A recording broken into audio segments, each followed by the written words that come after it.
Equilibrado, emotivo e justo. Ele é o homem dos cavalos. Natural de Porto Alegre, o filho do Ernest e da dona Érica, teve uma infância de bastante dedicação aos estudos por influência do pai, ex-diretor da Fundação Evangélica, e da mãe, professora na mesma escola. O pai do Nicolas, do Mateus e da Júlia é servidor da Prefeitura de Novo Hamburgo há 28 anos e, dentre seus trabalhos, destacam-se agente ambiental, professor de informática e o trabalho que desempenha atualmente no Parcão, com recuperação de cavalos. Hoje teremos uma conversa de peso com Udo Sarlé. Seja muito bem-vindo, Udo, grande prazer te receber. Obrigado. Para falar de alguns assuntos que nos são tão caros, né? Sim. Desde esse trabalho que tu faz no Parcão, que a gente admira muito, até essa figura fantástica que foi teu pai, né? Vamos começar falando dessa infância, dedicada aos estudos, e tu me disse, não tinha sossego. Na verdade a dedicação era proporcional ao incentivo que eu recebia do pai, né? O pai sempre foi bastante exigente. Claro, nem eu, nem meu irmão, nós fomos aqueles alunos exemplares de não tirar nota 10. Mas sim, tinha um rigor, o pai exigia que a gente participasse de tudo que a escola oferecia. Na época, a Fundação Evangélica era de tempo integral, agora a gente só tinha uma tarde ou 2 tardes livres durante a semana. Então, efetivamente, tinha aquelas tarefas escolares e depois ainda tinha aqueles centros de interesse. O pai fazia questão que a gente participasse de judô, ginástica olímpica, eu fiz flauta, fiz piano, enfim, tinha que participar de tudo. Foi enxadrista? Sim, não exime o enxadrista, né? Não exime, né? Eu perdia muito do pai. Foi escoteiro? Né? Escoteiro, né? Escoteiro, sábados de tarde também, para não ficar o tempo todo ocioso, sábado de tarde, grupo escoteiro. Né? Para quem não sabe do que a gente está falando, o seu Ernest Sarlé foi talvez a maior autoridade de ensino de Novo Hamburgo, do nosso vale, talvez uma das maiores do nosso estado, né? Foi o homem criador do Aipim ao computador, que é um lema que no início dos anos 80 carregou Novo Hamburgo a hegemonia, o reconhecimento nacional por esse destaque na educação, né? Só lembranças gostosas dele. Com certeza, né? Com certeza. A gente que olhava de fora via ali um homem sempre muito reto, muito durão dentro de casa também. Olha, a mãe era mais durona. A dona Érica a dona Érica sempre, o pai tinha um coração muito mole também, né? Ele exigia, mas ele era um paizão mesmo, assim. O pai tinha um coração mole também, tá? Claro, puxão de orelha, aquele puxão, aquela questão de disciplina, né? Tinha coisas que eram simplesmente inquestionáveis, mas ele tinha um coração mole. E no momento seguinte, um trabalho que ele desenvolveu junto na Azaleia, né, junto ao São Nestor de Paula, que também, igualmente, aí a gente pode dizer que foram destaques internacionais. Com o São Nestor, ele teve uma oportunidade que eu vejo assim, ele revolucionou a questão do ensino junto com essa questão da indústria de calçado, né? Uma coisa que não se viu, né? Ou pouco se vê na indústria calçadista, né? Como se viu a questão da própria família, do seu Nestor, da valorização do servidor, tanto é que um dos lemas da Azaleia era "tem gente atrás da máquina", né? E quantos servidores lá, colaboradores da Azaleia, acabaram voltando a estudar, se formaram, fizeram curso superior através do incentivo da própria empresa, né? Quantas pessoas conseguiu se mudar a vida, vamos dizer, em função desse trabalho que o pai veio a ser colaborador. Fazer um trabalho que não é comum, né? Tu valorizar o ser humano, a pessoa que está por trás dessa máquina. Investir no funcionário, no colaborador, né? E aí o Udo foi fazer um concurso para a Prefeitura de Novo Hamburgo. Na verdade, o concurso foi o meu pai disse assim, faz o concurso. Na época eu estava fazendo engenharia mecânica na faculdade. Ele disse, não, faz o concurso. Tá, vou fazer o concurso. Eu fiz 2 anos, 1 ano e meio de estágio na prefeitura, na parte de informática educacional. Fizemos o concurso, um curso na URGS, de formação do professor. Depois, então, fizemos o concurso, né? E eu me lembro muito bem um fato assim, um pouco mais engraçado, que eu fiz o concurso e logo depois fui para a praia. E meu pai, conecta o volta. Eu agora quero primeiro descansar. Quando eu voltei, eu liguei da casa de um amigo meu, disse, pai, já estou de volta. Volta para casa logo, eu preciso falar muito sério contigo. Eu disse, o bicho pegou. Não passei no concurso. Foi a primeira coisa. Ele chegou, me olhou assim por cima dos óculos, ele olhava por cima dos óculos assim, disse, ai meu Deus do céu, o que foi? No meu gabinete, tinha o gabinete dele lá, então... Aí entrei, ele chegou, me deu um abraço e passei em primeiro lugar no concurso público. Uma honra para ele, né? Isso foi uma coisa assim que foi muito legal. Foi muito legal. Para ele e para mim, claro, para mim foi fantástico, mas eu vi que ele efetivamente... Esse abraço era comum? Ele era uma pessoa afetuosa? O pai era muito afetuoso. O pai e a mãe, né? A mãe ainda, hoje, apesar de a mãe está com Alzheimer, né? Está muito bem, assim, mas claro, dentro do mundinho dela, mas ela continua sendo muito afetuosa. O pai e a mãe são muito afetuosos, né? Tanto comigo como meu irmão. Porque ele carregava com ele essa doutrina europeia, né? Mas nascido, o interessante, né, também é o seguinte, né? Eu e meu irmão, os meus pais optaram por nos adotar. Tu falava alemão, só alemão em casa, né? Em casa só se falava alemão, né? O pai dizia de uma forma muito rígida, zu Hause wird Deutsch gesprochen. Só podia falar alemão. E até hoje, eu falar português, quer dizer, agora não mais, porque a mãe só fala mais alemão praticamente, mas eu evitava de falar português com a mãe, em casa ou com o pai, porque eu achava até quase como uma falta de respeito falar português, né? Eu falava alemão, eu sempre falava alemão. E também isso foi muito bom, que graças a isso, por exemplo, meu irmão fez doutorado na Alemanha, né? Quer dizer, facilitou muito a comunicação. Facilitou muito. Se eu vou para a Alemanha, em 1, 2 semanas, eu pego um vocabulário rico e ninguém diz, até porque eu não tenho nenhum tipo de sotaque, nada, ninguém diz que eu não sou alemão. Claro, a não ser por esse meu semblante de alemãozinho aí que eu tenho.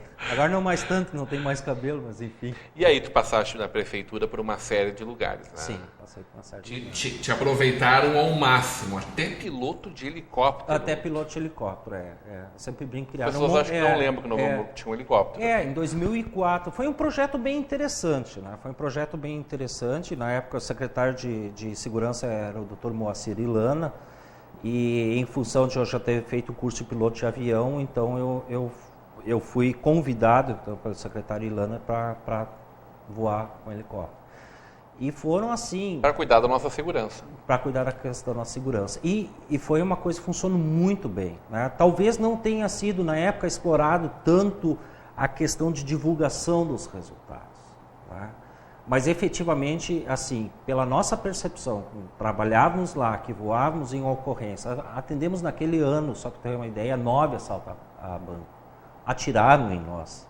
Era um trabalho perigoso? Com certeza, voar de helicóptero já é em si perigoso, porque é uma máquina que teima em voar, né? Mas não vamos entrar no detalhe aeronáutico em si.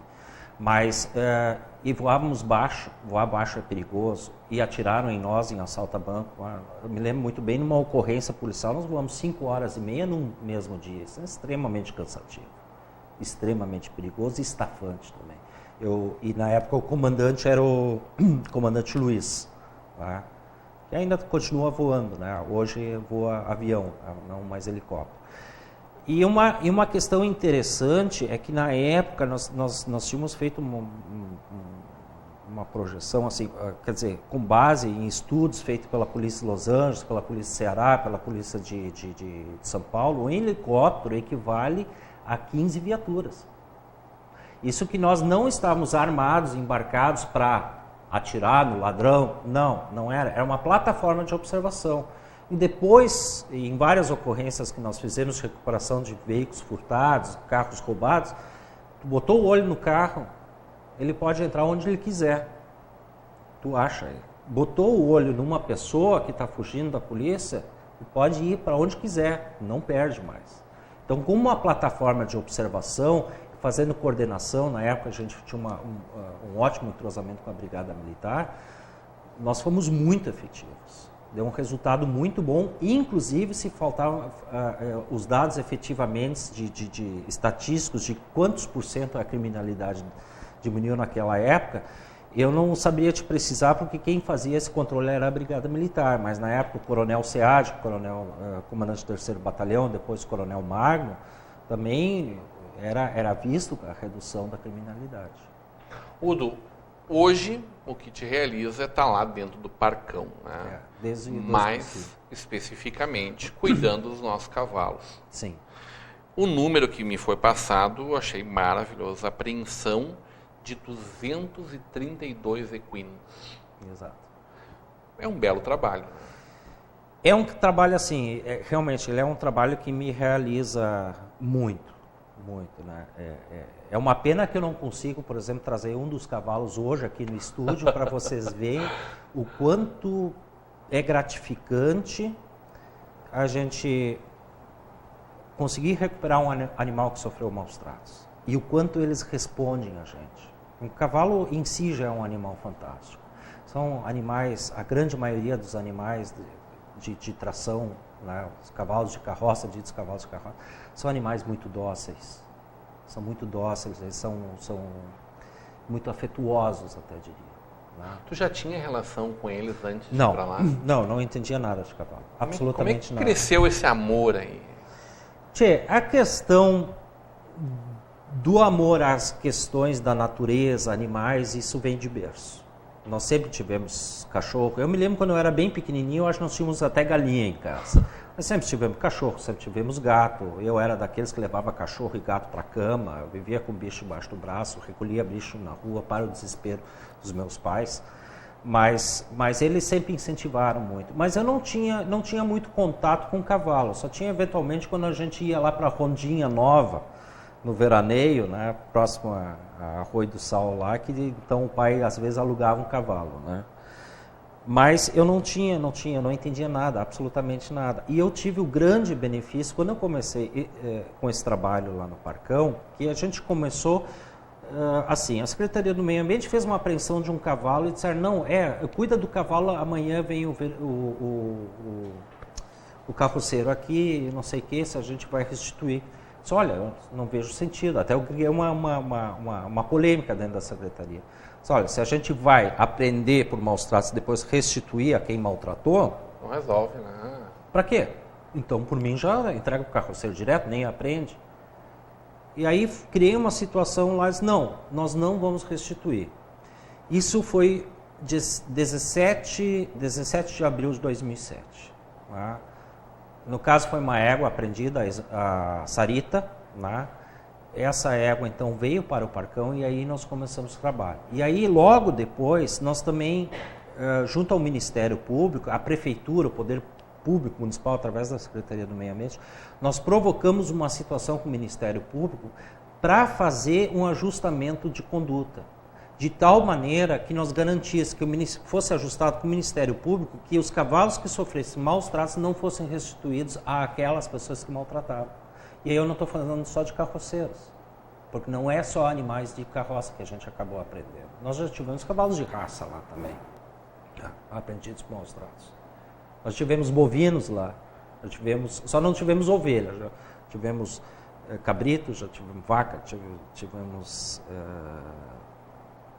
até um pato. Não, mas tivemos vários animais de grande porte lá. Né? Então, com esse ajustamento, o que diz esse ajustamento? Basicamente diz o seguinte, o cavalo que é apreendido maus tratos, nós temos 5 dias para reportar ao Ministério Público de que foi apreendido um cavalo nessas condições, aí vai o laudo veterinário, o laudo fotográfico para o Ministério Público, do senhor fulano de tal. Tá? E então ele vai responder por crime ambiental. Esse ajustamento que nós temos com o Ministério Público aqui de Novo Hamburgo, ele foi copiado, o pessoal da EPTC em Porto Alegre veio a Novo Hamburgo para copiar o modelo.